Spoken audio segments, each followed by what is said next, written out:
Hey, I'm Joe, your mid-range travel expert. I have been doing a ton of traveling over the last few years, and a lot of them have been to tropical destinations. So I'm going to be sharing with you my top 10 travel essentials that I always make sure that my friends and family and I have. I'll be sharing the links down below in the description so you can save them and order them when your next trip comes up. So here they are in no particular order.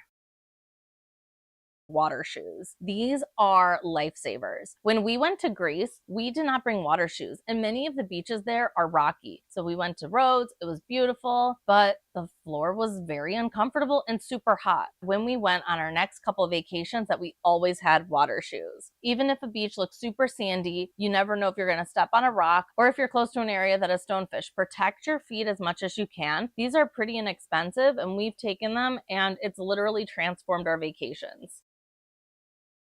The next thing I want to share with you is rash guards. This is a female rash guard and it's a zipper, so it zips right up. I wore this in Bora Bora and took it with me on my last trip to the Azores. Many of the rash guards acts as SPF, so it can protect your skin even more. This is the male rash guard that Nate wore. Definitely makes the swimming experience so much better. The sun is different in different places in the world. Even if you don't burn where you currently live, you want to be protected.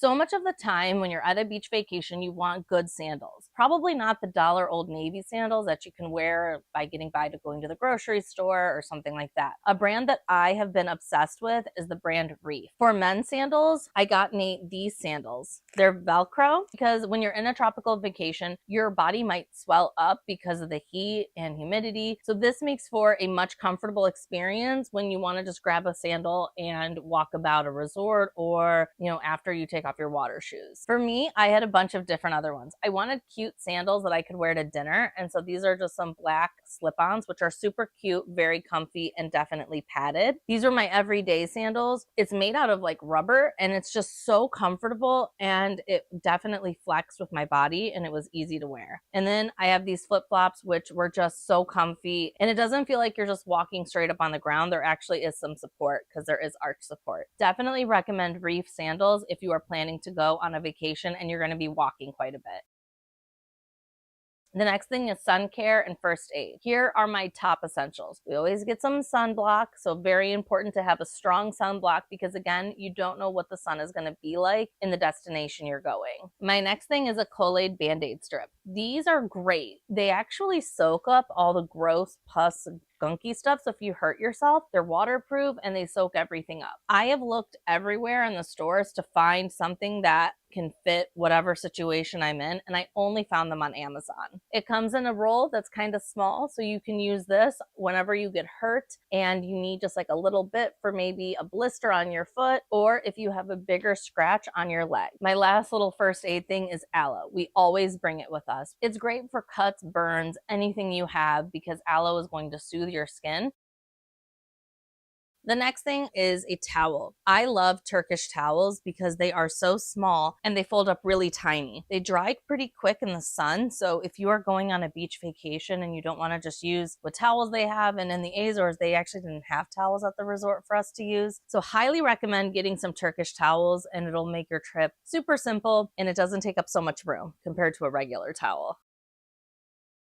And this is something you should bring for every trip you go to. It's an extra battery pack. This just charges right into the wall, and then you can throw your cords in, and then you can charge any of the items you want. Mine is super small and compact, smaller than a phone, and you can just throw it in your bag, and you're not going to be running out of battery. Great is especially if you're going to an international destination. Our number one thing was to just charge this at night because we only had one international plug. We knew that if we had this, we can charge our phones the next day when we're out and about. This is my top one if I had to say that if you're going anywhere, you should definitely grab this. I'm trying to get the channel to 1,000 subscribers, so if you can subscribe to the channel, I'd greatly appreciate it. To get a little waterproof phone case. These things work incredibly well, especially if you're not diving, but if you're just snorkeling, it can allow you to have access to your phone. You can put it on your wrist or put it around your neck, and it's just so nice to be able to just take your phone with you and go into the water. There's also larger ones of these, so if you want to maybe like go onto a boat or if you just want to put this in your beach bag, these keep everything super dry. Plus, sand doesn't get in here, so if you have keys or if you have something important you want, these are great tight to make sure they don't get wet. You can even throw your snacks in here. This is a dry bag. If you are going on a beach vacation, they're pretty essential. Basically, you can throw them into your bigger beach bag that you bring with you. And then when you're done and you want to change, throw all of your water shoes, your bathing suits, your rash guards right in here. And it prevents the other areas of whatever you're bringing from getting wet and smelling gross. What we like to do is we put our stuff in here when we get back to our hotel and make everything dry. We turn this inside out and then we let this dry as well, and then it's good to go for the next day. Highly recommend getting a dry bag for each person. Keeps everything organized and helps things from getting lost. This is a travel book bag, but the thing is, it's also the size of an actual carry-on.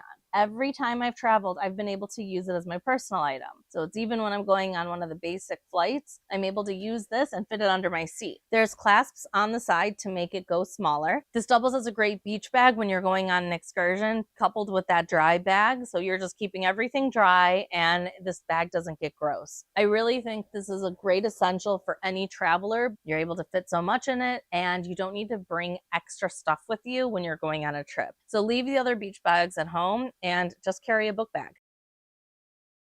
The next item I don't have with me because we actually ended up leaving them in Moorea with the family. It's the floats. So these are the floats that are actually considered hammocks. You can use them as a hammock, but you can also use them as a drift. They fold up really small and it comes with a pump. Even if you're a strong swimmer, great way to just relax and enjoy the fish, opposed to spending so much energy trying to float and swim. And if you're not a strong swimmer like me, it allowed me to still enjoy myself. I don't think it's fair when people say if you're not a strong swimmer, you shouldn't be snorkeling. You just have to have the right gear. And don't do dangerous things. Do everything with caution.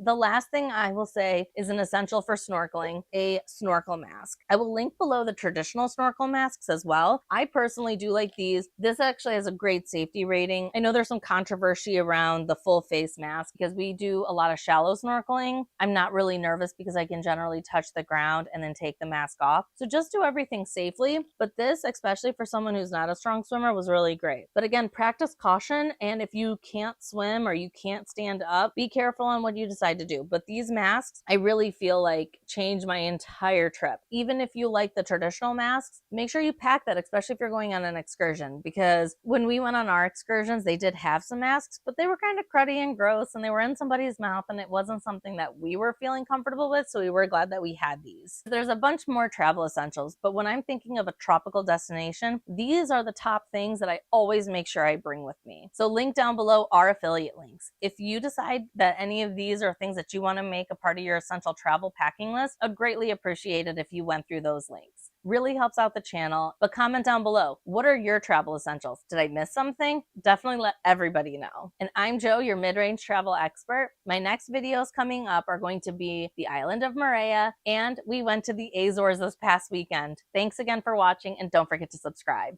Bye!